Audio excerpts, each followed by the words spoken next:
నమస్కారం ETV news కు స్వాగతం. ముందుగా ముఖ్యాంశాలు. ఉద్దానం కిడ్నీ బాధితులకు చంద్రబాబు భరోసా. ప్రత్యేక కమిటీతో అధ్యయనం చేయిస్తామని వెల్లడి. ప్రత్యేక పింఛన్ ఇస్తామని ప్రకటన. నిస్సహాయ మహిళలకు తెలంగాణ సర్కారు అండ. 1000 రూపాయలు జీవన భృతి ఇస్తామన్న కేసీఆర్. వచ్చే ఆర్థిక సంవత్సరం నుంచి అమలు. దళిత గిరిజన ఉప ప్రణాళిక అమలుపై విమర్శలను తోసిపుచ్చిన తెరాస సర్కార్. అన్ని రంగాల్లో ప్రోత్సహిస్తున్నామని శాసనసభలో స్పష్టీకరణ. 2014 నకిలీ మద్యం కేసులో ఛార్జిషీట్ దాఖలు చేసిన ఏపీ సిఐడి. వైకాపా ఎమ్మెల్యేలు కాకాని గోవర్ధన్ రెడ్డి, రామరెడ్డి ప్రతాప్ రెడ్డిపై అభియోగాలు. 5 రాష్ట్రాల్లో ఎన్నికల వ్యూహాలపై కమలనాథుల మేధోమదనం. జాతీయ కార్యవర్గ భేటీలో విస్తృత చర్చ. పెద్ద నోట్ల రద్దుపై ప్రధానికి ప్రశంసలు. సయోధ్య కోసం మరోసారి సమాజ్వాదీ నేతల ప్రయత్నాలు. అఖిలేష్తో చర్చలు జరిపిన శివపాల్. పలు ప్రతిపాదనలపై బాబాయ్ అబ్బాయి చర్చలు. బాలీవుడ్ విలక్షణ నటుడు ఓంపురి హఠాన్మరణం. గుండెపోటుతో స్వగృహంలో కన్నుమూత. తీవ్ర దిగ్భ్రాంతి వ్యక్తం చేసిన బాలీవుడ్ ప్రముఖులు. ఇంగ్లాండ్తో వన్డే 2020 సిరీస్కు భారత జట్ల ఎంపిక. విరాట్ కోహ్లీకే సారథ్య బాధ్యతలు. యువరాజ్, సురేష్ రైనా, ఆశీష్ నెహ్రా పునరాగమనం.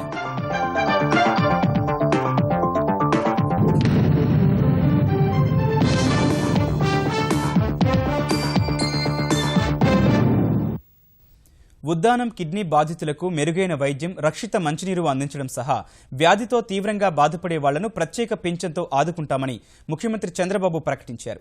శ్రీకాకుళం జిల్లా రాజాంలో నిర్వహించిన జన్మభూమి సభలో పాల్గొన్న ఆయన ఉద్దానం సమస్యపై అధ్యయనం చేసేందుకు ప్రత్యేక కమిటీ వేస్తామని చెప్పారు. అనంతరం విజయనగరం జిల్లాలో పర్యటించిన బాబు 130 కోట్ల రూపాయల అభివృద్ధి పనులకు శంకుస్థాపన చేశారు.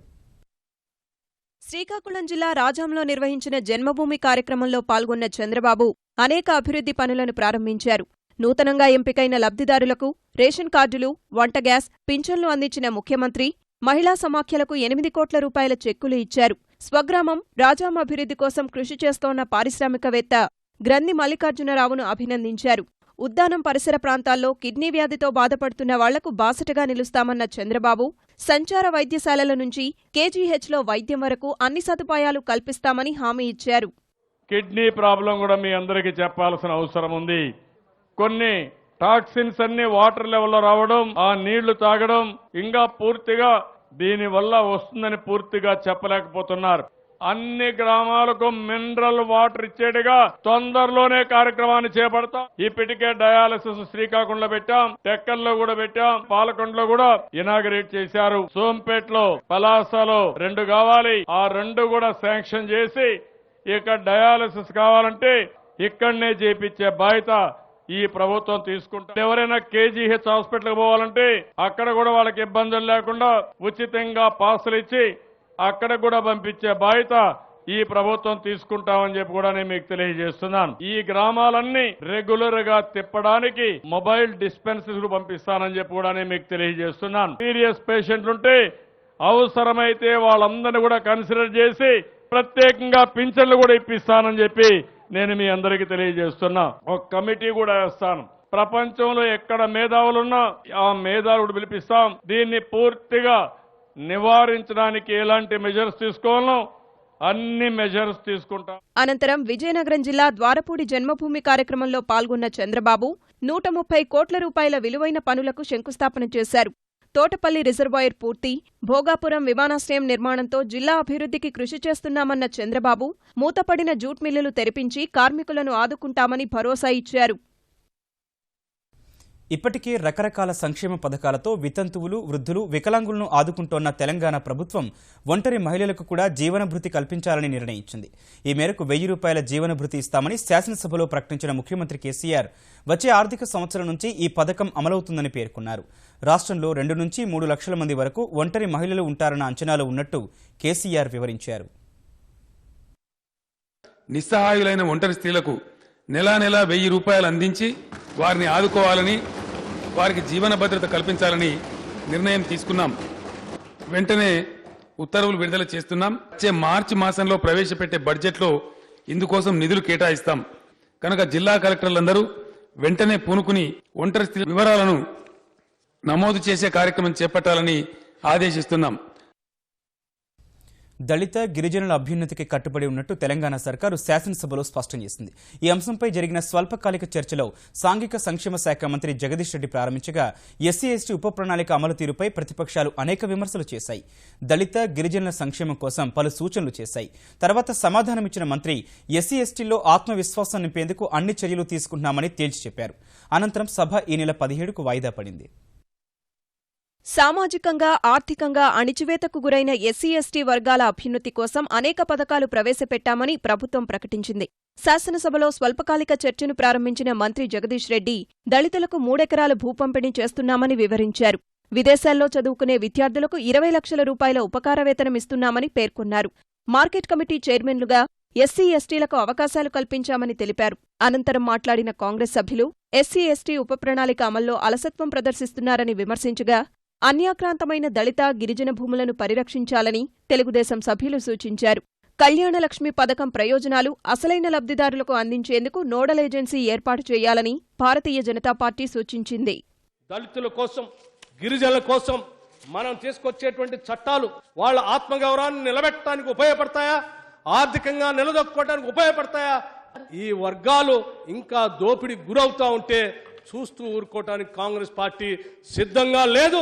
ఆనాటి కాంగ్రెస్ ఉమ్మడి ప్రభుత్వం చేసుకొచ్చినటువంటి చట్టం ఏదైతే ఉందో ఆ చట్టాన్ని తూచా తప్పకుండా మీరు అమలు చేయాలి. ఈ సప్లాన్ అమలు కోసం ఆర్థిక శాఖలో ఒక ప్రత్యేకమైన అధికారిని వేసి అమలు చేయడంలో నిర్లక్ష్యం వహించిన శాఖాధిపతుల మీద చర్యలు తీసుకునే విధంగా చూడాలని చెప్పి మీ ద్వారా ముఖ్యమంత్రి గారి విజ్ఞప్తి చేస్తూ, కళ్యాణ లక్ష్మికి సంబంధించినటువంటి విషయంలో కూడా నిధుల యొక్క కేటాయింపులో గాని ఖర్చులో గాని వాస్తవంగా బెనిఫిషియర్స్ కి అందించడంలో గాని చాలా వ్యత్యాసం ఉంది.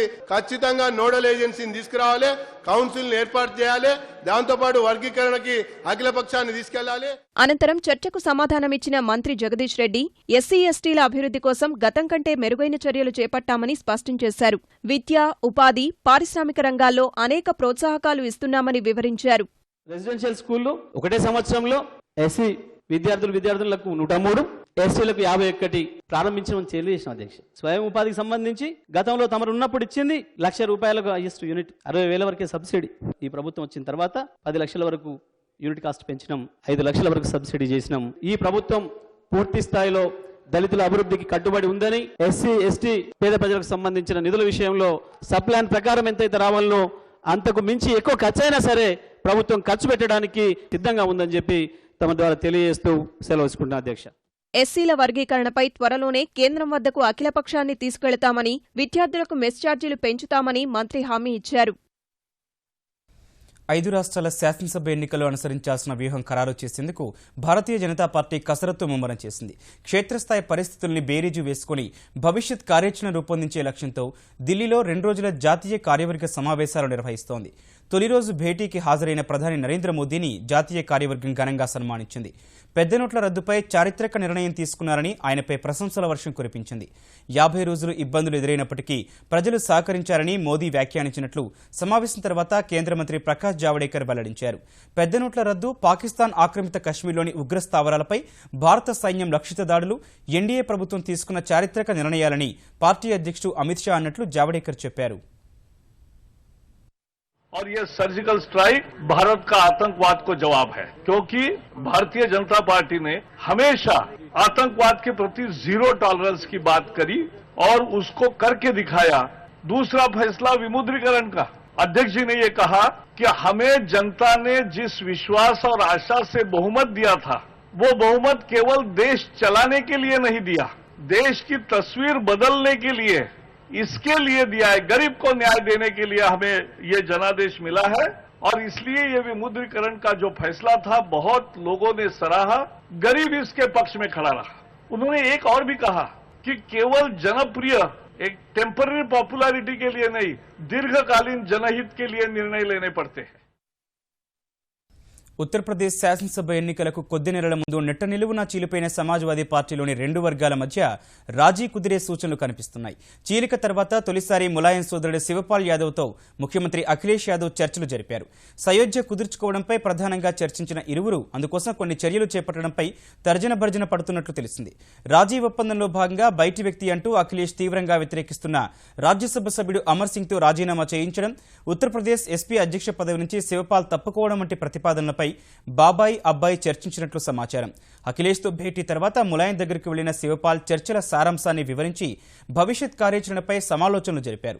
సమాజ్వాదీ పార్టీ ఎన్నికల చిహ్నమైన సైకిల్ గుర్తును తమకే కేటాయించాలని కోరుతూ తమకు మద్దతిస్తోన్న శాసనసభ్యుల సంతకాలతో కూడిన ప్రమాణ పత్రాల్ని ఈసీకి సమర్పించేందుకు అఖిలేష్ వర్గం సిద్ధమవుతుండగా ఈలోపు రాజీ చేసేందుకు పార్టీలోని కొందరు నేతలు విస్తృత ప్రయత్నాలు చేస్తున్నారు. బాలీవుడ్ నటుల్లో విలక్షణతకు మారుపేరైన దిగ్గజ నటుడు ఓంపురి ఇక లేరు. ఈ ఉదయం తీవ్రమైన గుండె నొప్పి రావడంతో ముంబైలోని తన నివాసంలో ఆయన తుదిశ్వాస విడిచారు. కళాత్మక చిత్రాలు, వాణిజ్య సినిమాలు, హాస్య చిత్రాలు, హాలీవుడ్ సహా వేర్వేరు ప్రాంతీయ భాషా చిత్రాల్లో అద్భుత నటనతో తనదైన ముద్ర వేసిన ఓంపురి 45 ఏళ్ల సుదీర్ఘ సినీ ప్రస్థానంలో 2 సార్లు జాతీయ ఉత్తమ నటుడి పురస్కారాలు, 8 ఫిల్మ్ఫేర్, ఇతర అవార్డులు అందుకున్నారు. భారత ప్రభుత్వం ఆయన్ను పద్మశ్రీ పురస్కారంతో సత్కరించింది. విభిన్న పాత్రల్లో సహజమైన నటనతో 4.5 దశాబ్దాలు ప్రపంచ సినీ ప్రేమికులను అలరించిన 66 ఏళ్ల ఓంపురి ఇక లేరు. తీవ్రమైన గుండెపోటు రావడంతో ఈ ఉదయం ముంబైలోని తన నివాసంలో హఠాన్మరణం చెందారు. హర్యానాలోని అంబాలాకు చెందిన ఓ పంజాబీ కుటుంబంలో పుట్టిన ఓంపురి పూణేలోని film and television institute of ఇండియాలో గ్రాడ్యుయేషన్ పూర్తి చేసిన తర్వాత 1972లో మరాఠీ చిత్రం ఘాషీరామ్ కొత్వాల్తో చిత్రరంగ ప్రవేశం చేశారు. 1980లో వచ్చిన ఆక్రోష్, భావ్నీ భవాల్ సినిమాల్లో నటనకు ప్రశంసలు అందుకున్నారు. 1982లో రిచర్డ్ అటెన్బరో రూపొందించిన గాంధీ సినిమాలో నహారీ పాత్ర చేసిన ఓంపురి అదే ఏడాది ఆరోహణ్ సినిమాకు, 1983లో అర్థసత్య సినిమాకు జాతీయ ఉత్తమ నటుడి అవార్డులు అందుకున్నారు. మిర్చి మసాలా, ఆఘాత్ వంటి సమాంతర సినిమాలు చేసిన ఓంపురి 1990లో సన్నీ డియోల్ హీరోగా వచ్చిన ఘాయల్ సినిమాలో నటనకు ఉత్తమ సహాయ నటుడిగా ఫిల్మ్ఫేర్ నామినేషన్ పొందారు. అనంతరం Narasimha, Maya Memsaab, Drohkaal, Maachis, Chachi 420, Gupt, Mrityudand, China Gate, Hey Ram, Hera Pheri, Gadar, Dhoop, Yuva, Rang De Basanti, Singh Is King, Delhi 6, Agneepath, Oh My God, Hungama, Dirty Politics, Bajrangi Bhaijaan లాంటి చిత్రాల్లో అద్భుత నటనను ప్రదర్శించారు. 1984లోనే The Jewel in the Crown English TV సిరీస్తో హాలీవుడ్కు బాటలు వేసుకున్న Om Puri City of Joy, Wolf, The Ghost in the Darkness, My Son Fanatic, East is east, Code 46, Charlie Wilson War లాంటి చిత్రాల్లో Jack Nicholson, Val Kilmer, Tom Hank, Julia రాబర్ట్స్తో నటించారు.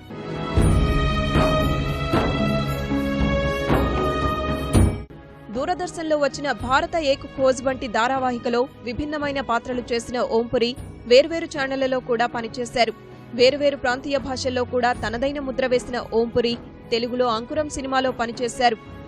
మలయాళం, కన్నడ, పంజాబీ, ఉర్దూ సినిమాల్లో కూడా నటించిన ఆయన కన్నడలో 2, ఒక ఇంగ్లీష్, ఒక పాకిస్తానీ సినిమాలో నటిస్తుండగానే కన్నుమూశారు. ఓంపురి మృతిపై బాలీవుడ్ తీవ్ర దిగ్భ్రాంతి వ్యక్తం చేసింది. ప్రధాని నరేంద్ర మోదీ, ఇతర రాజకీయ ప్రముఖులు ప్రగాఢ సంతాపం వ్యక్తం చేశారు. తెలుగు రాష్ట్రాల ప్రజలకు న్యాయం జరిగేలా కృష్ణానది యాజమాన్య బోర్డు వ్యవహరించాలని ముఖ్యమంత్రి చంద్రబాబు కేఆర్ఎంబీ చైర్మన్ హల్దార్కు విజ్ఞప్తి చేశారు. ఈ మేరకు ప్రకాశం బ్యారేజీ పరిశీలనకు వచ్చిన కేఆర్ఎంబీ సభ్యులతో ముఖ్యమంత్రి కాసేపు చర్చించారు. 2 రోజుల నుంచి తెలుగు రాష్ట్రాల పరిధిలో కృష్ణా పరివాహకంలోని జలాశయాలను పరిశీలిస్తున్న కేఆర్ఎంబీ సభ్యులు త్వరలో టెలిమెట్రీ వ్యవస్థను ఏర్పాటు చేయనున్నట్లు తెలిపారు. The sites where our telemetry locations are to be fixed. So yesterday we have seen few sites. Today we will be again visiting and tomorrow we will be visiting.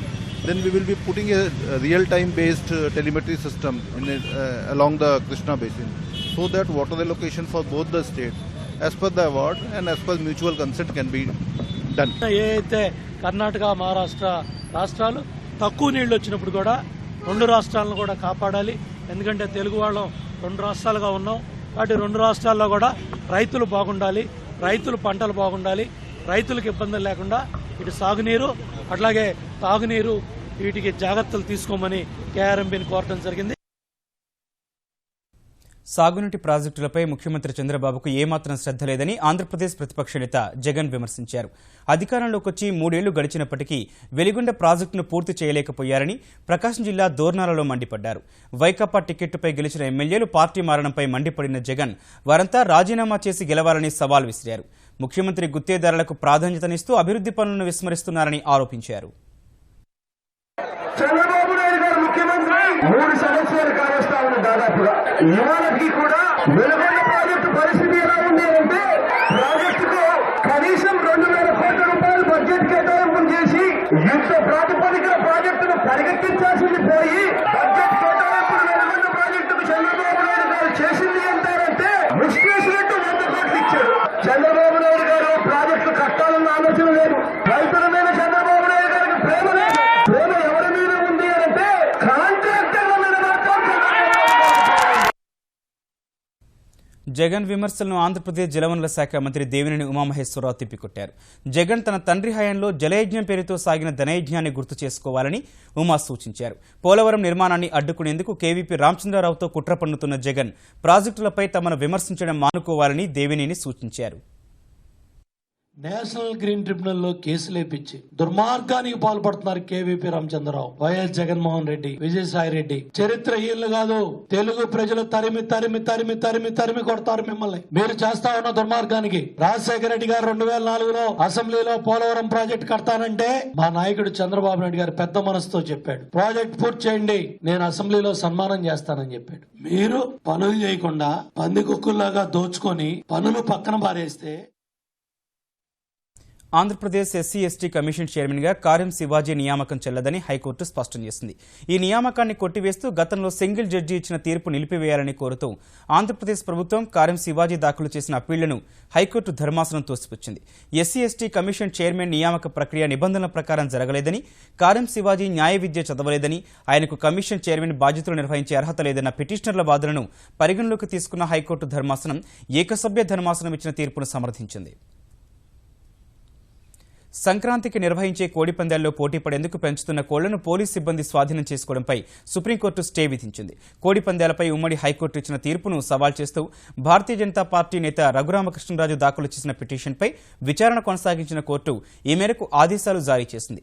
ఈ కేసులో ప్రతివాదులకు నోటీసులు జారీ చేసి 4 వారాల్లో సమాధానం ఇవ్వాలని ప్రధాన న్యాయమూర్తి జస్టిస్ జేఎస్ కెహర్ నేతృత్వంలోని సుప్రీం ధర్మాసనం ఆదేశించింది. సుప్రీం ఆదేశాలు కోళ్లను అదుపులోకి తీసుకోవడంపైనే ఉన్నాయని, కోర్టు ఆదేశాలను ఉల్లంఘించి కోడి పందాలు నిర్వహిస్తే మరోసారి అత్యున్నత న్యాయస్థానాన్ని ఆశ్రయిస్తామని జంతు సంరక్షణ బోర్డు న్యాయవాదులు తెలిపారు. బసవతారక పుత్ర బాలకృష్ణ నటించిన ప్రతిష్టాత్మక చిత్రం గౌతమిపుత్ర శాతకర్ణికి వినోద పన్ను మినహాయిస్తూ తెలంగాణ ప్రభుత్వం నిర్ణయం తీసుకుంది. ఈ మేరకు ఇవాళ ఉత్తర్వులు వెలువడ్డాయి. వినోద పన్ను రద్దు చేసినందుకు ప్రగతి భవన్లో కేసీఆర్ను కలిసి కృతజ్ఞతలు తెలిపిన బాలకృష్ణ 12న ఐమాక్స్లో బసవతారకం ఇండో అమెరికన్ క్యాన్సర్ ఆసుపత్రి ఆధ్వర్యంలో బెనిఫిట్ షోకు రావాలని కేసీఆర్ను ఆహ్వానించారు. బాలకృష్ణ ఆహ్వానం మేరకు కేసీఆర్ తప్పనిసరిగా తిలకిస్తానని హామీ ఇచ్చారు. తెలంగాణ శాసనసభకు కూడా వెళ్లిన బాలయ్య అక్కడ తెలుగుదేశం సహా ఇతర నేతలను కలిశారు. అంతకుముందు బసవతారకం క్యాన్సర్ ఆసుపత్రిలో నూతన సంవత్సర వేడుకలకు హాజరైన ఆయన ఎమ్మెల్యే కన్నా నటుడి కన్నా పేదల సేవలోనే తనకు తృప్తి ఉంటుందని తెలిపారు.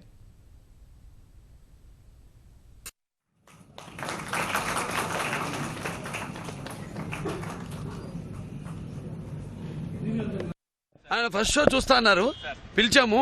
ఆయన ఉదార హృదయంతో ఏమేమి షోలు ఉన్నాయని అడిగారు.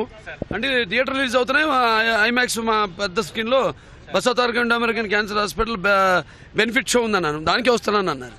మంచి సినిమా, మంచి కార్యక్రమం కోసం మీరు చేస్తున్నారు. ఆ సినిమా నేను మీతో పాటే ఫండ్ రైజర్లోనూ చూస్తానన్నారు. యాదాద్రి లక్ష్మీ నరసింహస్వామి ఆలయం తిరుమల శ్రీవారి ఆలయం తరహాలో ప్రపంచ ప్రఖ్యాతి పొందుతుందని గవర్నర్ నరసింహన్ అన్నారు. ప్రత్యేక హెలికాప్టర్లో ఇవాళ ఆలయ సందర్శనకు వెళ్లిన గవర్నర్ దంపతులు అక్కడ జరుగుతున్న యాదాద్రి ఆలయ అభివృద్ధి పనులను పరిశీలించారు.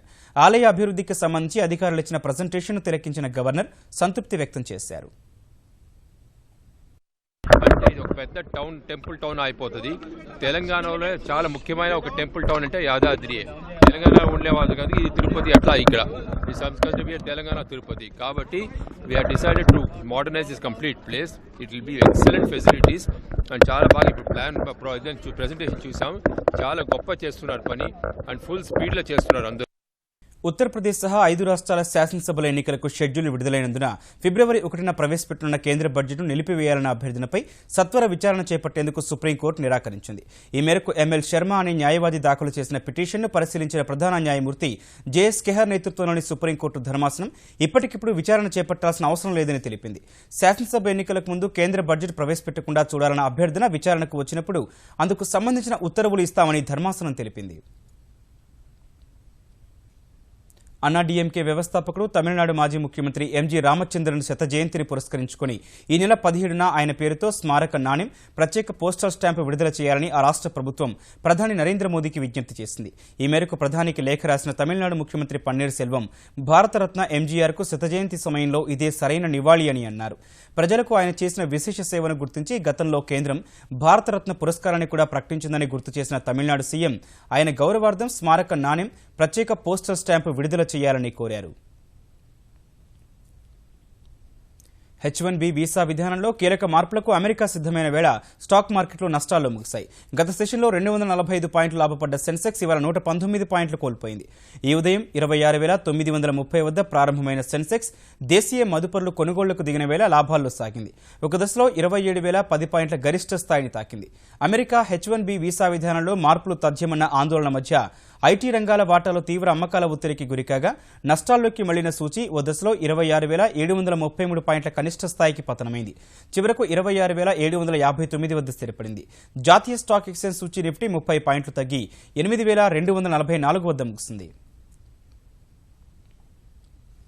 భారత క్రికెట్ చరిత్రలో కొత్త శకం ప్రారంభమైంది.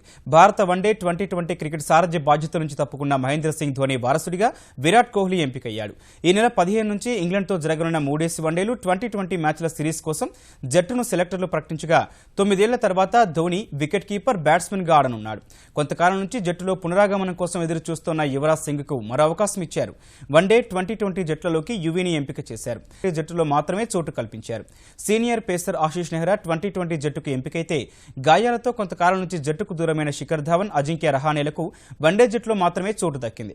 కొత్త కుర్రాళ్లు మందీప్ సింగ్, రిషబ్ పంత్, యజువేంద్ర చాహల్ జట్టులో చోటు దక్కించుకోగా విరాట్ కోహ్లీ నేతృత్వంలోని జట్టులో మహేంద్ర సింగ్ ధోని, యువరాజ్ సింగ్, కేఎల్ రాహుల్, మనీష్ పాండే, రవిచంద్రన్ అశ్విన్, రవీంద్ర జడేజా, హార్దిక్ పాండ్యా, జస్ప్రీత్ బుమ్రా, భువనేశ్వర్ కుమార్ 2 జట్లలో ఉన్నారు.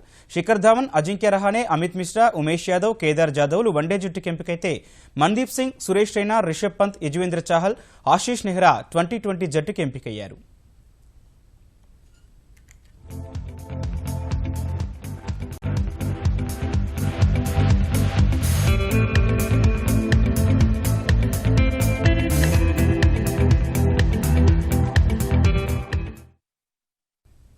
ఈటీవీ న్యూస్ సమాప్తం. నమస్కారం.